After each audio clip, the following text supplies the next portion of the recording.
Alors, l'Automobile Magazine a testé la BYD Seal 82 kWh par 5 degrés.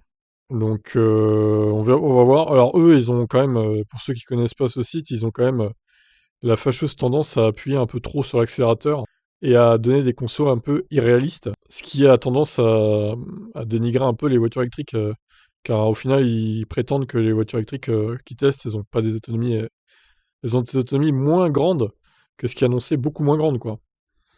Bon, après, voilà, c'est leur choix, hein. Nous attendions jusqu'ici les températures optimales, c'est-à-dire entre 15 et 25 degrés, pour évaluer de manière équitable et ainsi comparer de façon la plus possible les voitures entre elles.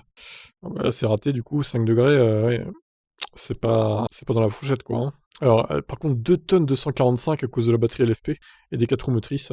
Elle est hyper lourde, quoi. 4 secondes 2, 0 à 100, 25 secondes 5 pour 1 km. 4 secondes 2 pour la relance de 80 à 120 km/h. Alors, ils ont parcouru 350 km en ville et 320 km sur route et 250 km sur autoroute. Alors, je veux bien qu'elle soit pas efficiente, mais quand même, là, 320 km sur route avec une batterie de 82 kWh, faut pas abuser. Faut pas abuser, non.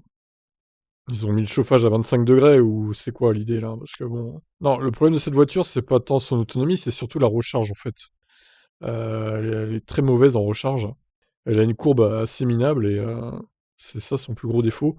Parce que l'autonomie, en vrai, alors elle est peut-être pas aussi efficiente que les Tesla, ok, d'accord, mais les autonomies sont plutôt correctes hein, normalement. Même par moins 5, enfin par 5 degrés, elle peut dépasser les 400 km sur route facilement. Alors je sais pas comment ils ont roulé encore, mais ça devient pénible, hein, parce qu'au final, les gens qui essayent, qui se disent, bon, on va regarder les essais sur les sites automobiles, ils se disent, mais les voitures, elles n'ont pas d'autonomie en fait. C'est quoi ce bordel? Mais le truc, c'est que si vous vous basez que sur ce site, effectivement, vous n'allez pas acheter de voiture électrique. Vous allez dire, mais c'est mensonger, elles n'ont pas du tout l'autonomie qui est promise.